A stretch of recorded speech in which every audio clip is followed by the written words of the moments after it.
What is up, you guys? Welcome back to another one. If you're new to the channel, I am Gold Pony. I do new car, truck, SUV reviews on YouTube, and today we are in the brand new 2023 Mitsubishi Eclipse Cross, courtesy of Younger Mitsubishi in Hagerstown, Maryland. For more information on their inventory, please feel free to check out the link in the description box below. And so we are in this one today because there are actually several changes for the 2023 Eclipse Cross. Of course, we'll be going over those in this video, but not only that, you get America's best warranty as well, being 5 years, 60,000 mile bumper to bumper, 10 years, 100,000 miles on the powertrain. But not only that, if you were to get this at Younger Mitsubishi in Hagerstown, Maryland, you also get a double powertrain warranty, being 20 years, 200,000 miles that you can apply to anywhere in the US and have it completely valid. So I wanted to mention that as well, because it doesn't get any better than that. Who really keeps their cars for over 20 years anyways? But ultimately in this video, we will be testing out and going over everything about this one, from acceleration to braking, steering feel, ride quality, sound system, exhaust clip,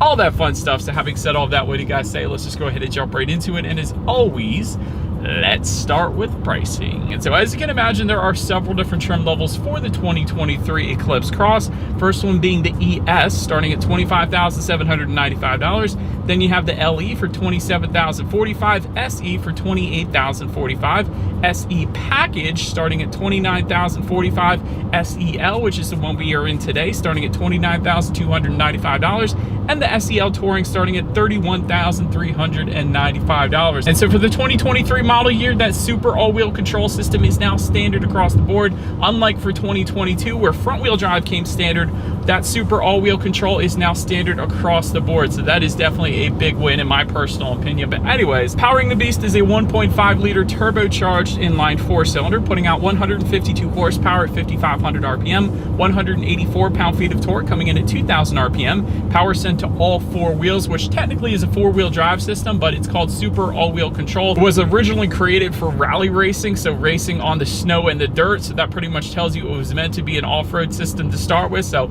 that is pretty cool. Sent to the ground through a CVT, 0 to 60 time coming in at approximately 8.6 seconds, with MPG numbers coming in slightly different depending upon the trim level that you go with. So for the ES, you get 25 in the city, 28 on the highway, but for all other trims, 25 in the city, 26 then on the highway, taking regular unleaded fuel. So that before we do any kind of fun acceleration or paddle shifter test here in the Eclipse Cross, wanted to mention there's a couple drive modes. You got Sport and you got Eco. The Eco button's located just in front of the shifter there, but ultimately those drive modes will adjust things like the shift points, the throttle response, and actually the traction control settings then as well. So like I alluded to there, we do have paddle shifters, and that's just going to be for the SEL trim level. So having said that, let's go ahead and find a straightaway. Let's put the paddle shifters and acceleration here to the test at the same time. Keep in mind this is going to be simulated shifting because we are in a CVT after all, but still, let's see how quickly they react, and let's see how quickly we can get our new 2023 Eclipse Cross here up to speed. All right, so before we do this, to put it in full manual shift mode, just slide the shifter all the way to the back and to the left. It is then going to display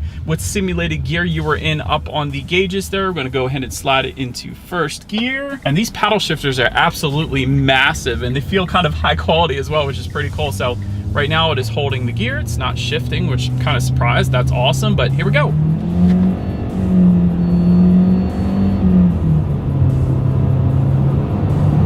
Okay, paddle shifters are quick, surprisingly. Not the quickest vehicle in the world, but the paddle shifters are dang quick.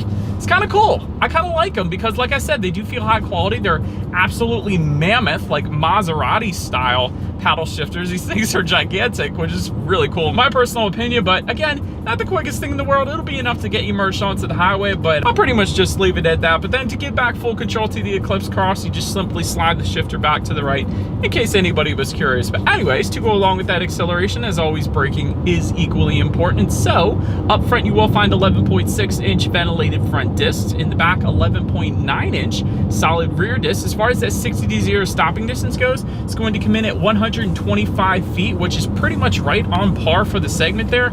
A lot of SUVs will come in the 130s, and sport sedans come in the 1-teens. So 125 feet is probably right where you want to be at for the Eclipse Cross. And having said that, braking feel is not a soft braking feel. It definitely leans to the firmer side of things, which I personally appreciate. it feels just like I personally would want the Eclipse Cross to feel like. So 100% braking is on point without a doubt. Then touching on suspension and handling, up front you're going to get a McPherson strut front suspension. In the back, independent multi-link rear suspension, front and rear stabilizer bars. As far as ride quality goes, in my short little test drive here today, it's actually good. I know that Mitsubishi reworked the suspension to kind of soften up the ride for the 2022 model year, so that carries on, of course, for the 2023 model year. So it is a pretty darn smooth ride for not having an adaptive suspension or an air suspension or anything fancy like luxury vehicles give you. So no issues for me. As far as cabin noise goes, we're going 55 miles per hour, 55 stay alive, and it's okay. It's not bad. I get a little bit of wind noise coming from the driver's side window here, but honestly, it's nothing that would annoy me. It's perfectly fine. It's pretty much as expected. I'll put it that way. And I've actually heard worse, so definitely no issues there. As far as steering feel goes, again, it's right where I would think it would be. It's not a loose steering feel, believe it or not. A lot of SUVs do give you loose steering feels. It's not a heavy steering feel either. It's just where it should be, basically. Then as far as visibility goes, 100% on point. I think it was the 2021 Eclipse Cross that kind of went across the middle back there where you kind of impeded visibility a little bit, but then last year they changed that, so now visibility, at least out the back, is 100% perfect. Did want to also mention that when it comes to forward visibility, rain sensing windshield wipers come in the LE trim level and up. Having said that, there has been no rain today whatsoever, and they have already come on for me, so I don't know what's up with that, but I do like rain sensing windshield wipers though. I will say that they are incredibly convenient, so you don't even have to touch the windshield wipers when it starts to rain, kind of like automatic headlights, I guess you could say. And believe it or not, you can actually get a head-up display for the Eclipse Cross as well. If you were to go with the SEL or SEL Touring, it is optional for those two trim levels. I'll put it that way. It doesn't come standard, but there is a package option that can allow you to get that if you wanted it. But anyways, that about rounds out the performance segment of this review, guys. Let's now go ahead and take a look at the exterior of our brand new 2023 Mitsubishi Eclipse Cross. All right, so here she is, you guys, the new 2023 Mitsubishi Eclipse Cross, finished in Labrador Black Pearl, in case anybody was curious of our exterior color. Another little fun fact though, before we get started on the exterior, this one is made in 96% Japan. Typically when I look at the window stickers of these vehicles, a lot of the times they are spread across the globe as far as where the parts come from, where the assembly is done, all that stuff, but this almost is a 100% JDM vehicle, so basically everything on this thing is coming from Japan. So a little fun fact for you. But anyways, let's go ahead and start up front of the Eclipse Cross here. LED headlights are now standard on all trim levels of the Eclipse Cross. It did not used to be that way in the 2022 model year, because last year the ES and the LE trims came with halogens, but now even the ES, the bottom trim level, comes with LED headlights. So that is a huge win for the Eclipse Cross, and I absolutely love that. LED daytime running lights also coming standard. LED fog lights also standard for all trim levels across the board as well. Automatic headlights coming with the SE trim level and up. Automatic high beams coming with the LE trim level and up. And then silver accenting can be found on the front bumper for particular trim levels. I do like the black accenting that we have on this particular Eclipse Cross though, because we have the black exterior, and I think that looks dang good. I also like the chrome accents surrounding the headlights because it goes very well with the chrome Mitsubishi badging up front and the chrome Eclipse Cross lettering found on the front portion of the hood. So definitely a very nice looking front end to the Eclipse Cross without a doubt, but that pretty much rounds out the front end. Let's now go ahead and make our way to the side. And so now, since we are around to the side of this one, roof rails are going to be optional for all trim levels with an SE in it, meaning the SE and the SEL trim levels. So they're going to be optional. We don't obviously have them today, but chrome window surrounds do come standard. Rear privacy glass does come standard for all trim levels as well. Taking a look at the side mirrors, they are body colored power adjustable side mirrors. They will get integrated turn signals. They will be heated as well. All of that comes standard for all trim levels. You usually don't find that on other manufacturers, so big fan of that. If you were to go with the SE trim level and up, those side mirrors are also going to be power folding then as well. That's pretty cool. Matte black side skirts will come standard. Can't really tell the difference though with the black exterior if you were worried about that. Taking a look at the wheel setup, 16-inch two-toned alloys coming with the ES, 18-inch black painted alloys coming with the LE, and 18-inch two-toned alloys then coming with the SE and SEL trims. Therefore, that is obviously what you guys are looking at right now. But again, a very good looking side profile. But now let's go ahead and make our way to the back, because it is going to differ slightly dependent upon the trim level that you go with. Let's go ahead and make our way to the back. And so all the way to the top, of course, you will find a body colored shark fin antenna, but just below that, that rear spoiler is going to substantially differ amongst the trim levels. And so you will get a kind of more tamed rear spoiler, for example, with this SEL trim level that we have today. But for the SE trim levels, and then it's also optional on, let's say, the LE trim level as well, but you get a much more aggressive rear spoiler with the SE, and again, optional on the LE as well. So LED taillights do come standard. You do have some trim level badging on that rear tailgate as well. So if you end up wandering onto a Mitsubishi lot, that is a surefire way to distinguish what trim level you are looking at. So obviously the easiest way. Down below, you will find a single exhaust outlet tucked away underneath on the passenger side there. Nothing fancy there, but having said that, I do believe you guys know what we have to do next. As always, here is that exhaust clip.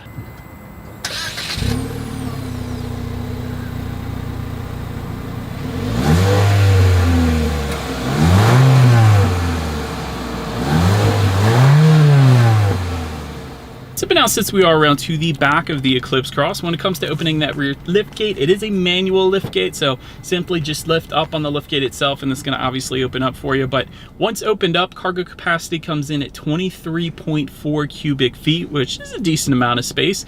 If that was not enough space though, there is a 60-40 split, meaning the rear seats do fold down, bumping that up to 50.1 cubic feet. Obviously with the rear seats down there, there is a cargo cover that comes standard back there. I like seeing that. There's some cargo lighting. There's several tie-down anchors. There is a grocery bag hook, and then if you were to lift up underneath of that cargo floor, you will actually find a spare tire, which I personally love as opposed to the fix-a-flat. So that is a big win for me personally. Then taking a look at the rear legroom, that comes in at 37.1 inches. So for reference, I'm an even 6 feet tall. This is how much space I had in the back there. There is a passenger side seat back mat pocket as well. Rear center armrest with cup holders. There is a 12-volt power outlet. Heated rear seats are actually available on the SEL trims. We don't have it today, but another one of those package options available for the SEL trims if you wanted to spoil your rear passengers a little bit. But what surprised me was that there is no rear ventilation for the rear passenger. So Mitsubishi, if you were watching this, wouldn't mind if you added rear ventilation. I think that would definitely help with the sales of the Eclipse Cross overall. Not a deal breaker, but definitely something I would personally add to this one. But then make our way to the front seats. Cloth seating coming with the ES and LE trim levels. Leather suede combination. I love that look. I reviewed that one last year for the SE trim levels. Leather seating coming with the SEL. That is what we are looking at right now. Heated front seats for the LE trim level and up. 8-way power driver seat for the SE trim level and up. 8-way power adjustable passenger seat then for the SEL trims. Overall, for our SEL that we have today, seating was plenty fine, certainly comfortable, so no issues with taking this thing on a short test drive that I did today. So then take a look at the steering wheel. It is tilt and telescoping. It is leather wrapped for the SE trim level and up. It is heated then for the SEL trim level and up. So in Western Maryland here, we definitely get some cold weather, so heated steering wheel is definitely where it is at. So love the steering wheel on this thing. Then make our way to the startup. Let me start by showing you guys the key here. It's actually a pretty basic key. You got your Mitsubishi logo on the one side. When you flip it over, lock it, unlock it. That's about it. It is all keyless entry with a push button start though, if you go with the SE trim level and up. Otherwise, you're going to get that traditional turnkey start. So having said that, we do have that, of course. So all I'm going to do is simply put my foot on the brake and press that engine start button, which is located directly to the right of the gauges. And so speaking of, once started up, tachometer is all the way to your left, speedometer is on your right. There is a small digital display front and center giving you your average miles per gallon at any given time. Of course, what gear you're in, if you were selecting your own gear through the simulated gears to the paddle shifters there. Outside temperature, trip A, trip B, pretty much your basics that you would need on the digital portion of the gauges there. Then make our way to overall interior quality. If you wanted a power panoramic roof, that is available for the SE and SEL trims, meaning it's an option with a package option for those two particular trim levels. It doesn't come standard with either of them though. Homelink controls is going to be optional again for the SEL trim level. Dual zone climate control comes standard on the SE and SEL trim levels. Gotta love that. So both driver and passenger can each set their own temperatures up front there. But if you were not to go with one of those trim levels, the ES and LE still give you automatic climate control, which is a big win because a lot of times that'll be manual on other manufacturers. So you can still set your own temperature and it will get to that temperature automatically for you, but you only got one particular temperature that you can set, as opposed to the dual zone climate control, I guess. Another cool little fun fact about the Eclipse Cross is if you open the glove box, you actually have 2 different tiers. So I guess you could put your Mitsubishi Motors Eclipse Cross manual up top, and then you could put whatever else you want down below, or really you can put whatever you want in there. But I do like that it's 2 tiers. You usually don't find that within the glove box there. Just in front of the shifter, you got some rubberized storage. You got dual USB charging ports, 12-volt power outlet. You have just to the right of the shifter your heated seat buttons, your super all-wheel control button to lock it in that 4-wheel drive mode. Let's say if it's snowing out here in Hagerstown, Maryland, so that's definitely an option as well. Electromechanical parking brake just behind that. Also dual cup holders within the center armrest, definitely a decent amount of space in there as well. And I like the kind of carbon fiber-ish look surrounding the power window buttons on the doors there, and I love the gloss black look surrounding the cup holders. So many manufacturers out there will leave this as a matte gray plastic, so I love that Mitsubishi added at least a gloss black design, because it really is pretty darn easy to clean. I have that in my own personal vehicle, so it's very easy to clean, so I do like that. But now let's go ahead and make our way to the tech. The infotainment screen, I should say. 7-inch color touchscreen display coming with the ES, 8-inch color touchscreen display coming with the LE trim level and up. But I will say, either display screen that you go with, you still get Bluetooth and audio streaming, you still get Android Auto, Apple CarPlay. If you go with the SE trim level and up, you're gonna get factory navigation system. And of course, you can check out your radio information up there as well. And so when it comes to the sound systems, there are 2 of them. The ES and LE trims are going to give you 4 speakers. Then the SE trim level and up is going to give you a 6-speaker sound system. So therefore, that is the one we have today. So what do you guys say? Let's go ahead and turn on the radio, see what we got playing today, and let's test out the clarity of this one.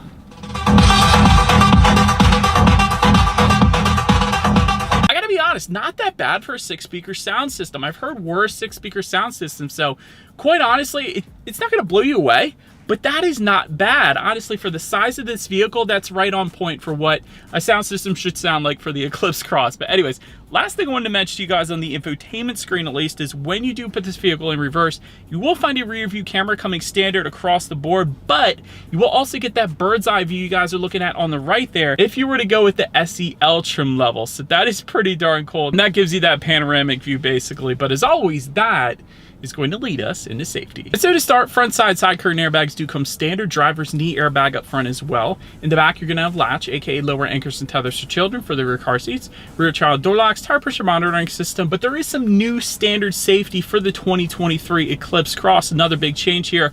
Lane departure warning is now standard for all trims across the board, along with automatic emergency braking with pedestrian detection, whereas in the past, you had to go with upper trim levels. Now it's standard across the board, so that's pretty cool.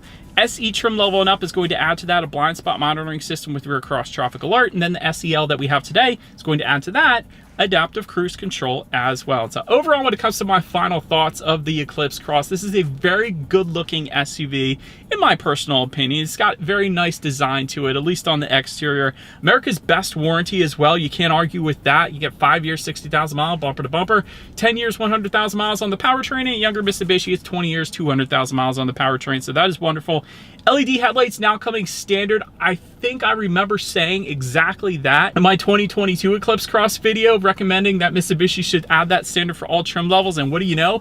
They listened to me, and now it is standard for all trim levels. So that is pretty darn cool. But now, hopefully they listen to me again on this next part. When it comes to room for improvement, rear ventilation, in my personal opinion, is maybe a deal breaker, because I got kids. I want them to be comfortable in the back seat, and this isn't a super small vehicle like a tiny little compact car. I really think rear ventilation should be something that should come on the Eclipse Cross. And the only other thing I can think of is the availability, at least, of a wireless phone charger. So at this price point, I definitely think that should be an option as well. But anyways, let me know what you guys think of the Eclipse Cross in the comment section below. And that is about it for this one, you guys. Thank you so much for watching. Feel free to follow me on social media at the bottom of the screen if you want to see what's coming next on the channel before it actually gets to YouTube. Be sure to hit the subscribe and the bell notification button if you're into new car reviews. That is what we do here on this channel after all. Do appreciate you guys watching more than you know, and I will see you guys all in the next video. Stay gold.